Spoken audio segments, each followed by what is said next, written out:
कैसे हैं दोस्तों। आशा करता हूं कि अच्छे होंगे।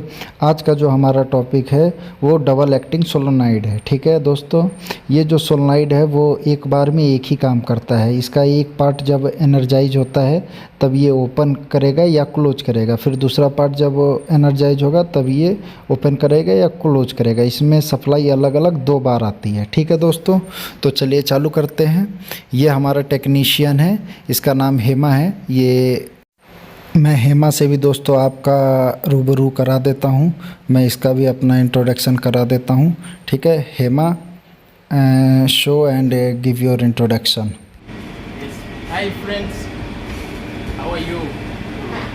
So today we are repairing our double coil solenoid valve and this one double coil solenoid valve is a double coil because using 2 coils for operation like here and here.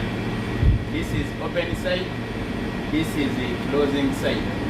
We use this one to open and close the pressure cylinder, used in opening gates and the other systems.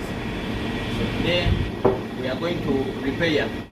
अब हम आगे बढ़ते हैं दोस्त। देखिए मैंने आपका introduction Hema से करा दिया है दोस्तों। ठीक है, अब हम आगे बढ़ते हैं और मैं आपको आगे बताऊंगा कि इसमें क्या क्या हमारा ज़रूरी है। देखिए ये मैं आपको दिखा रहा हूँ, ये इसके कुछ पार्ट्स पड़े हुए हैं। अब देख सकते हैं दोस्तों, मैं पार्ट्स के बारे में बता रहा हूँ। वो देखिए हाँ, हाथ के पास जो है वो उसको पिस्टन कहते हैं। और ये देखिए ये रिटर्निंग स्प्रिंग है दोस्तों। ठीक है, ये ब्लैक होता है दोस्तों, ये बैक में इसका सेट किया जाता है दोस्तों। जो हेमा ने हाथ में पकड़ रखा है ये हेडर है दोस्तों। ये हेड ऊपर से माउंट होता है, इसी में कॉइल एनर्जाइज होती है। और जो 2 बटन आपको दिख रहे हैं ये मैनुअल ऑपरेट करने के लिए है। ठीक है दोस्तों, इसमें जो दोस्तों जो मेन प्रॉब्लम जो आती है दोस्तों वो मेनली डस्ट की प्रॉब्लम होती है दोस्तों।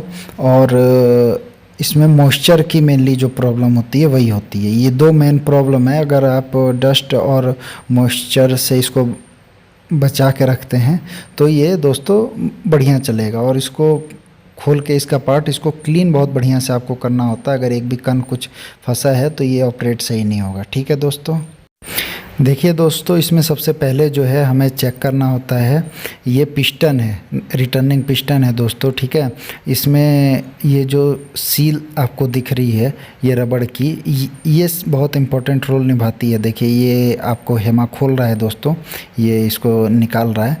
इसको आपको बढ़िया से चेक कर लेना है खोल के कि ये कहीं कटा तो नहीं है। ठीक है, और इसको ये भी देखना है कि ये कहीं रगड़ के पतला तो नहीं हो गया है। तो आप इसको देखिए पूरी किट होती है, इसके साथ में इसको मैच करना होता है। ठीक है, ये जितने इसकी की साइज़ का है उतने साइज़ का आपको डालना होता है। अगर छोटा डालेंगे तो भी इसमें लीकेज रहेगा, तो कोशिश करते हैं कि सेम साइज़ का ही हम इसमें पुट करें दोस्तों। रबड़ बैठाने से पहले दोस्तों इसको एक बार क्लीन कर लेना है और इसको इसमें डाल के चेक करना है दोस्तों। ये देखिए इसको फिट करके आपको पूरा टाइट नहीं करना है, इसको फ्लेक्सिबल रहना चाहिए। ठीक है दोस्तों, अगर ये फ्लेक्सिबल नहीं रहेगा तो ये सही से काम नहीं करेगा। ये सारी चीज़ें कोई बताता नहीं है, फ्री में बता रहा हूँ। देखिए हेमा आपको करके दिखा रहा है। ठीक है, तो ये फ्लेक्सिबल रहना चाहिए, हाथ से एक बार ज़्यादा टाइट नहीं बैठना चाहिए। अगर आपने ज़्यादा मोटी रबड़ बैठा दी तो भी दिक्कत है दोस्तों। ठीक है, तो ज़्यादा मोटी रबड़ भी नहीं बैठानी है, सेम साइज़ की रबड़ लेके बैठानी है। और ये इसका दूसरा पिस्टन है और इसमें भी रबड़ वगैरह चेक करके, क्लीन वगैरह चेक करके, ऐसे जैसे वो आप देख रहे हैं हमने दोनों में ये दोनों पिस्टनों को बैठा दिया है। ठीक है दोस्तों, देखिए दोस्तों दोनों की फ्लेक्सिबिलिटी चेक कर लेनी है हम लोगों को। ठीक है दोस्तों, अब हम जब इसको पुट कर लिए हैं अब हम इसके बैक चैम्बर में आ गए हैं दोस्तों। ठीक है, अब हम इसमें एक जो ये मिडिल लॉक रॉड रहती है, अब इसको हम पुट करेंगे। ठीक है दोस्तों, एक इधर का रहता है एक उधर का दोस्तों। अब दोनों को एक एक में हमने पुट कर दिया। ठीक है, अब इसके ऊपर से ये लगाएंगे दोस्तों। ठीक है, इसको थोड़ा टाइटनेस और फिक्स करने के लिए। और ये देखिए दोनों में डाल दिया। अब इसके बाद इसका हम लोग जो लॉकिंग प्लग होता है वो उसको यूज करेंगे। देखिए बढ़िया से डाल दिया। अब इसको हम बढ़िया से बैठा देंगे। ठीक है, देखिए हेमा वही कर रहा है, बैठा रहा है। ठीक है दोस्तों, बढ़िया से बैठाने के बाद इसका ये देखिए ये लॉक करने के लिए रहता है। हमें ज़्यादा इसको टाइट नहीं करना है दोस्तों, क्योंकि फ्लेक्सिबल है, ये फ्लेक्सिबल रहना चाहिए। ठीक है, और फ्लेक्सिबल नहीं रहेगा तो ये वर्क नहीं करेगा। ये अप डाउन जो पिस्टन अप डाउन होता है, जो वापस आता है अपनी पोजीशन को गेन करता है, एनर्जाइज और डी एनर्जाइज कॉइल जब होती है, या फिर हम इसको मैनुअल भी ऑपरेट करते हैं तो। ठीक है दोस्तों, ये देखिए फिक्स कर रहा है और एक को इसने फिक्स कर दिया। ज़्यादा टाइट फिक्स नहीं करना है। ये देखिए दूसरे को भी ये फिक्स कर रहा है और ये देखिए दोनों को इसने फिक्स लगा कर दिया है दोस्तों। ठीक है, अब ये गिरेगी नहीं, अब ये फिक्स हो गया। ठीक है, आपको एक बार पुश पुल करके भी चेक कर लेना, ऐसा नहीं कि आपने बहुत इसको पूरी टाइट तरीके से फिक्स कर दिया हो। अब इसको फिक्स कर लिया है दोस्तों। ठीक है, अब इसके ऊपर हम हेडर लगाते हैं दोस्तों। उसका जो वहाँ रखा हुआ है देखिए ये हेडर है, इसको लगाते हैं। ठीक है, और आप देख रहे हैं ये अब, लेकिन हेडर के नीचे 2 होल होता है दोस्तों। मैं अभी आपको दिखाऊंगा, देखिए मैंने हटाया इसको।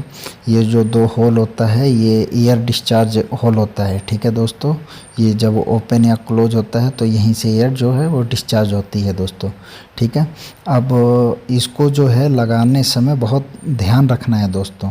ठीक है, जब लगा रहे हैं तो बहुत ध्यान रखना है इसको, इसका सेंटर देख के आपको मिलाना है। अगर मिस कर दिया तो फिर गड़बड़। ये सारी चीज़ें बहुत टेक्नीशियन मिस कर देते हैं, लेकिन हम लोगों ने बहुत रिपेयर कराया है इसको डिफरेंट प्लेसेस पे, तो हमें पता है। ठीक है, उसके बाद हम ये स्क्रू को टाइट कर देंगे दोस्तों एक एक करके, और ज़्यादा आपको टाइट भी नहीं करना है।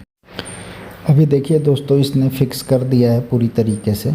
ठीक है, अब इसका देखिए मैं आपको प्रैक्टिकल दिखाऊंगा इसमें लगा के, ये कि इसमें कौन सा इनलेट है, कौन सा ओपन के लिए है, कौन सा क्लोज के लिए, मैं प्रोसेस के साथ इसमें आपको दिखाऊंगा।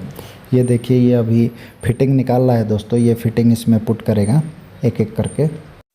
देखिए दोस्तों हम एक एक करके इसको मिल फिटिंग को रिमूव करके इसमें पुट करेंगे, जिसको हम रिपेयर कर रहे हैं। ये देखिए इसका जो बगल में जो आपको ब्रश टाइप का दिख रहा होगा, ये इसके नीचे पुट होता है दोस्तों, वो भी हम आपको पुट करके दिखाएंगे।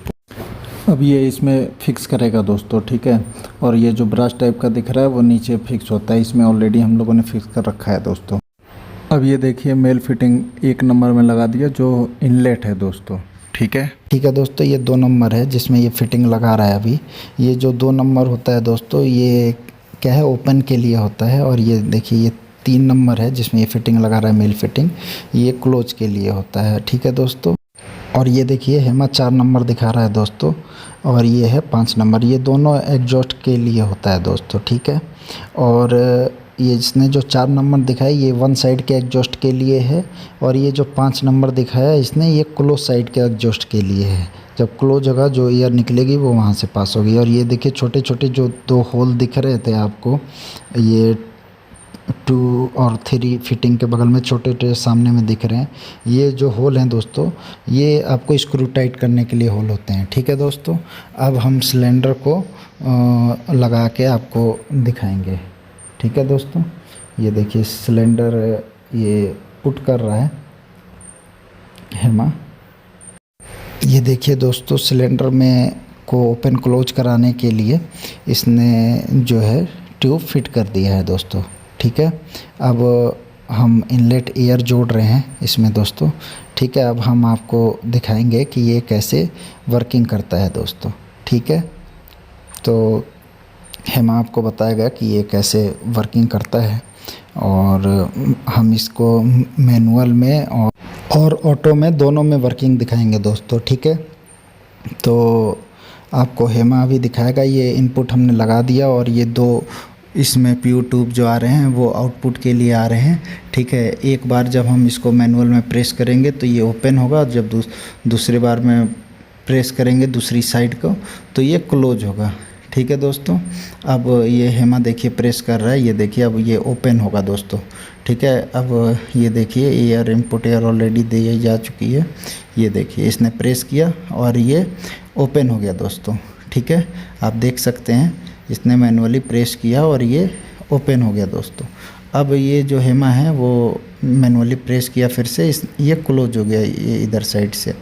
ठीक है दोस्तों, अब ये हेमा आपको ऑटो में दिखाएगा दोस्तों कि ये कैसे वर्क करता है। कॉइल जब एनर्जाइज होती है तो ये कैसे वर्क करता है और डी एनर्जाइज होती है तो कैसे वर्क करता है। देखिए इसने एक कॉइल ले रखा है। ठीक है दोस्तों, ये देखिए इसने लगा दिया। अब ये इसको एनर्जाइज करेगा। ठीक है, एनर्जाइज करने के बाद सिलेंडर ओपन होगा दोस्तों। ठीक है, ये कॉइल में सप्लाई दे रहा है। देखिए कॉइल में सप्लाई आ गई। देखिए बिना इसने टच किए देखिए ये ओपन हो गया दोस्तों। ठीक है, अब ये क्या कहते हैं दूसरे में कॉइल डाल के फिर से उसको सप्लाई देगा कॉइल को और इसको क्लोज कराएगा। देखिए इसने दूसरे में ये डाल दिया दोस्तों और इसको एनर्जाइज कराया तो ये क्लोज हो गया दोस्तों। ठीक है, तो ऐसे ही ये वर्क करता है। फिर से देखिए ये दोस्तों फिर से ओपन इसने कराया कॉइल को एनर्जाइज करके और फिर से ये इसमें कॉइल को एनर्जाइज करके फिर से इसने क्लोज कराया दोस्तों। ठीक है, तो आप पूरी तरीके से समझ गए होंगे। मैं आशा करता हूँ कि आपको वीडियो अच्छी लगी होगी दोस्तों। देखिए दोस्तों, बाकी यूट्यूबरों की तरह मैं कुछ भी छुपाता नहीं हूँ। जो भी है बिल्कुल एकदम सामने रखता हूँ। वो रिपेयरिंग हो चाहे किसी टेक्निकल डाटा के बारे में हो, सारी चीज़ें मैं बिल्कुल क्लियर रखता हूँ कि आप एक बार वीडियो देख लोगे और ख़ुद से रिपेयरिंग कर लोगे बढ़िया तरीके से दोस्तों, और इसका रिज़ल्ट आपको मिल जाएगा दोस्तों। ठीक है, तो मैं आशा करता हूँ कि आप लोग इस चैनल को सब्सक्राइब करोगे और इसमें कमेंट करोगे और लाइक भी करोगे। इससे दोस्तों थोड़ा अच्छा लगता है कि हाँ लोग वीडियो देख रहे हैं, पसंद कर रहे हैं, और कुछ नहीं है दोस्तों। ठीक है, तो चलिए आज के लिए इतना ही। धन्यवाद, फिर मिलेंगे नई वीडियो में।